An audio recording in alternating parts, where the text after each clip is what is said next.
Baik, persidangan Dewan Rakyat hari ini membincangkan mengenai tahap kesediaan Kuala Lumpur bagi kepengerusian ASEAN 2025. Turut disentuh isu-isu banjir kilat yang masih belum diselesaikan dan boleh menjejaskan imej serta persiapan negara untuk acara berkenaan. Selain itu, insiden seperti langkah oleh Universiti Kebangsaan Malaysia UKM yang melarang kaki tangannya membuat kenyataan awam turut dibangkitkan. Dan untuk kita nak fahami dengan lebih lanjut, kita bersama Ridauddin Daud di bangunan Parlimen untuk perkembangan lanjut. Silakan, Ridauddin. Baik, terima kasih rekan sukas dari Pusat Penyiaran Asia di Bukit Jalil. Seperti mana yang diberitahu sebentar tadi, hari ini ada banyak sebenarnya perkara yang dibincangkan di Parlimen atau Persidangan Dewan Rakyat pada hari ini, terutamanya berkaitan dengan kepengurusian ASEAN Malaysia sebagai pengurusi ASEAN 2025 yang pastinya membangkitkan persoalan bagaimanakah persediaan Malaysia terutamanya Kuala Lumpur ketika isu banjir kilat dilihat masih lagi belum menemui jalan penyelesaian tuntas. Dan menurut Menteri di Jabatan Perdana Menteri Wilayah Persekutuan Dr. Zaliha Mustafa, sebenarnya ada beberapa langkah pendek, sederhana dan juga langkah panjang yang diambil oleh Kementerian Wilayah Persekutuan dan juga di BKL khususnya untuk memantau ataupun membantu sekurang-kurangnya mengurangkan impak banjir kilat di Kuala Lumpur. Pertamanya adalah sebagai tindakan jangka pendek, di BKL telah menyelaras tindakan pembersihan sistem saliran seperti longkang dan juga outlet di kawasan terjejas banjir.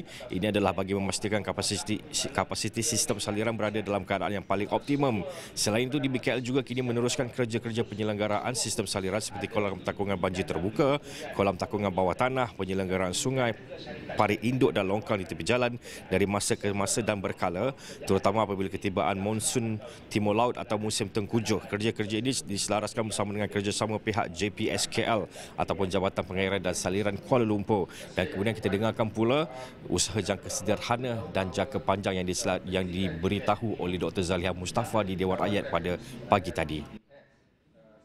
Dalam usaha jangka sederhana pula menghadapi insiden banjir kilat di Kuala Lumpur, di BKL menyelenggara 15 kolam takungan banjir terbuka dan juga 9 kolam tertutup bawah tanah.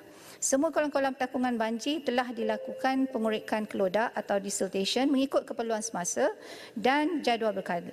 Longkang-longkang tepi jalan turut dinaik taraf, bukaan selalunya bagi mengurangkan implikasi banjir kilat.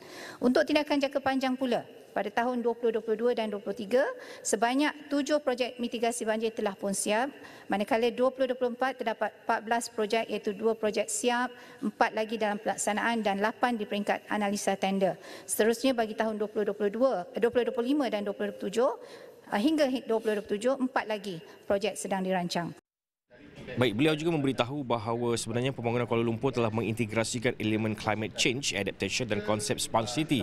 Dan ini saya akan bawakan dalam laporan awani, buletin awani seterusnya dan juga esokawani.com. Seterusnya sebenarnya ada juga isu berkaitan dengan kebebasan suara yang dibangkitkan oleh Ahli Parlimen Indra Makota Datuk Seri Saifuddin Abdullah, yang apabila bertanyakan adakah kerajaan akan melakukan sesuatu terhadap bagaimana ada satu perkeliling kepada pekerja ataupun kaki tangan UKM, Universiti Kebangsaan Malaysia baru-baru ini, yang menghalang kaki tangannya untuk bercakap ataupun mengkritik kerajaan dan sebagainya. Dan menurut Menteri Pendidikan Datuk Seri Dr. Zamri Abdul Kadir, sebenarnya beliau cakna dengan isu itu dan beliau juga mengatakan bahawa beliau akan melihat semula ke dalam konteks Akta 605 iaitu Akta Badan-Badan Berkanun, Tata Tertib dan Search 2000. Kerana menurut beliau halangan terbesar adalah kerana wujudnya akta tersebut, dan mungkin kita boleh dengarkan sedikit perincian daripada beliau sebentar tadi. Saya sedang mencuba untuk melakukan perkara ini bagi membolehkan supaya iklim dalam sebuah universiti itu tidak terkungkung dengan ketakutan untuk menyampaikan pandangan mereka. Tapi dengan syarat, dalam tradisi keintelektualan, kesarjanaan, seseorang yang akan bercakap itu, dia tidak akan bercakap secara merapu dengan izin, ya, tanpa fakta, dengan membuat teori-teori yang bukan-bukan. Tapi inilah yang saya sebutkan tadi, kita akan lihat semula ke dalam konteks akta ini. Terima kasih. Baik, seterusnya ada juga berkaitan dengan isu skim insurans sosial komprehensif bagi melindungi pekerja berpendapatan rendah yang dibangkitkan di Dewan Rakyat pada hari ini.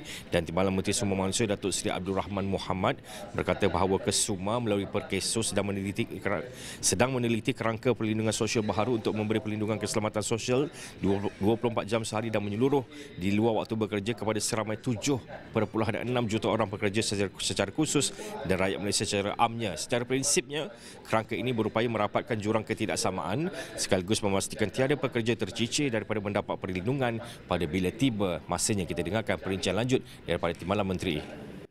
Pada bila tiba masanya, Perkeso menyediakan skim bencana pekerjaan dan skim keilatan yang merupakan suatu bentuk insurans perlindungan sosial kepada orang berinsurans yang layak di bawah Akta Keselamatan Insurans Pekerja 1969 dalam kurungan Akta 4. Akta Keselamatan Sosial Pekerjaan sendiri 2017, Akta dalam kurungan Akta 789 dan Akta Keselamatan Sosial Suri Rumah 2022 dalam kurungan Akta 838.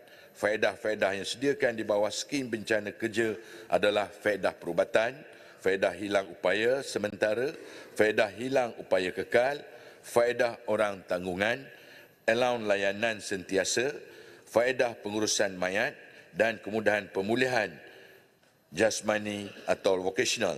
Di bawah skim keilatan, faedah-faedah yang disediakan adalah pencen ilat, bantuan ilat, allowance layanan sentiasa pencen penakat, kemudahan pemulihan jasmani, vocational, return to work dengan izin, dialisis, faedah pengurusan mayat dan faedah pendidikan.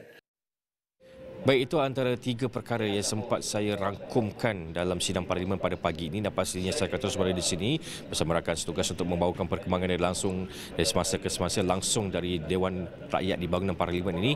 Jadi bawa sini saya fikir ini dulu, pastinya akan ada lagi beberapa isu yang akan dibangkitkan selepas ini dan pastinya saya akan terus membawakan laporan dari semasa ke semasa di semua platform media sosial Astro Awani, astroawani.com dan juga buletin-buletin Awani yang seterusnya. Kembali dulu kepada rakan setugas.